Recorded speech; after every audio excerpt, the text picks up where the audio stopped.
Hello, my name is Dawn Colley and I work for the Manx Wildlife Trust. And earlier in the day, we went up to Cabane and I collected some leaf litter in a bucket. Now, you can either watch that video with this one or you can just watch this one complete because we're going to be talking about what we find in the leaf litter. So today I'm not going to be looking so much at the bigger invertebrates that we can find in leaf litter, the things like slugs, snails, wood lice, millipedes, centipedes, but I want to have a look at the tinier stuff. So I've got my laptop ready and I've got my microscope ready and we're going to go for an explore deep in the leaf litter. So this is one of the insects I'm hoping to find. This is called a springtail. It's a hexapod, that means it's got 6 legs, but hang on. You'd think that would make it an insect. Well, actually, because its mouth parts are actually inside its head, it isn't an insect. They have a hard exoskeleton just like an insect. And they found that some of these springtails actually have these waxy hexagons on their backs. And it makes them very, very waterproof. So this is a linear springtail. And over here, I'll just show you, this is a globular springtail. They're kind of very cute looking, I think.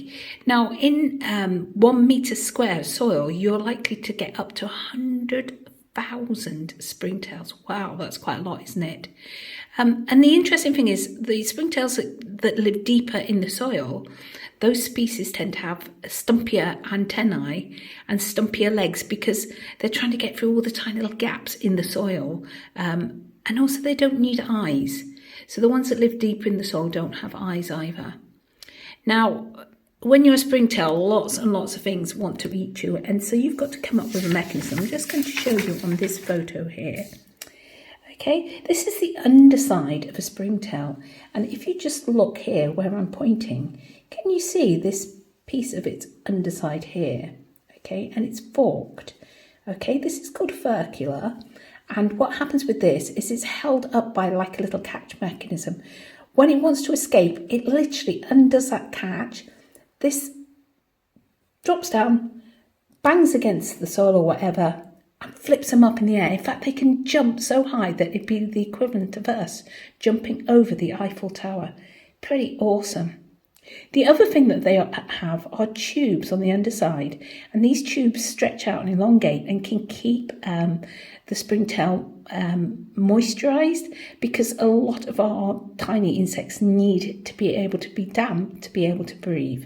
So let's have a look and see if we found any on our adventure with the microscope into the leaf litter.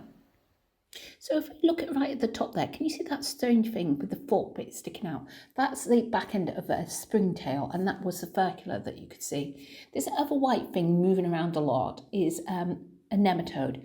Now, what's the difference between a worm and a nematode? Well, worms that we think of like earthworms are annihilated worms because they have segmentation, so you can see rings around their body. With this one, it doesn't appear to have. So this is some form of nematode. And you can also see its gut all the way down. See that sort of dark line when it moves. So here we are. Oh, here's the springtails. There's actually 2 of them just here. We'll just try and refocus here. These ones appear to have quite stumpy antennae and quite small legs. So they're probably from quite deep in the leaf litter. But it's quite interesting to have a look at the structure of the leaf litter as well under here. You can see the veins of the leaves and how there's so many tiny little holes. And look at how wet it is. This is just absolutely amazing because they do hold a lot of moisture, and a lot of these animals like nematodes can really live in this. So I was going to stay for the small stuff, but I found this delightful little snail shell. This is a round snail with its lovely red markings. You can see the bands going around like stripes. I thought it'd be a nice opportunity to talk about the different points of snails. These are very, very common in woodlands, and we're just going to turn it over so I can show you. This is called the umbilicus, the underside, that hole in the middle. And the depth of the whole shell is called the spire, and we use these to identify them. I've got to be honest with you here, I'm a bit stumped on what this exactly is. I think it's some sort of insect larvae, but it is just so awesome to watch. Oh, going into reverse here, that I couldn't resist popping it in. Most of our insects go through a larval state and they can look totally different from the adults. So Let's just have a little watch of this incredible little creature.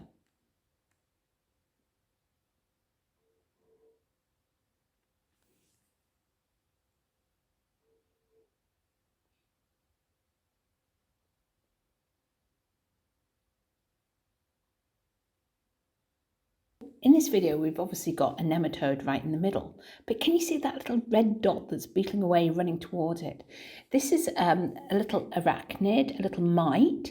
They are related to spiders. They've got 8 legs, just like spiders. Mites is a huge term for a lot of different ones. And he's hitching a bit of a ride there. Now here is something that I really hope we'd find, but we didn't. This is called a pseudo scorpion.